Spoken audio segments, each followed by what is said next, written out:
இதுதான் நான். இது என்னோட குட்டி ஸ்டோரி.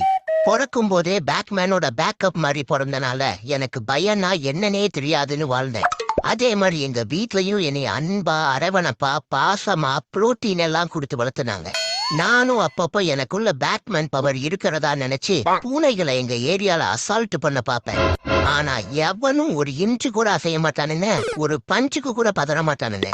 எல்லாரும் என்னை ஒரு காமெடியனா தான் பார்த்தாங்க. அப்புறம்தான் எனக்கே தெரிய வந்தது, உண்மையாவே நான் ஒரு காமெடி பீஸ் தான்.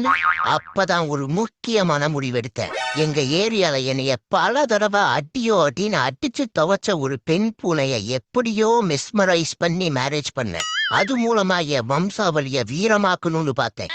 நான் நினைச்ச மாதிரியே குட்டிங்க மணிமணியா மானாவரியா பிறந்தாங்க. அங்கதாண்டா வச்சாங்க எனக்கு ஒரு ஆப்பு. அதுல ஒருத்தன் என்ன மாதிரியே என்ன பார்த்துட்டே பிறந்த மாதிரி இருக்கான். சரி, பார்க்கதான் என்ன மாதிரி இருக்கான்னா ஆட்டிடியூடும் அப்படியே என்ன மாதிரியே இருக்குது. பிறந்தாண்டா பேக்கப் ஆஃப் பேட்மேனுக்கே ஒரு பேக்கப்னு தான் தோணுச்சு. அப்புறம் கிளைமேக்ஸ் என்ன, அவன் வாழ்க்கையும் தான்.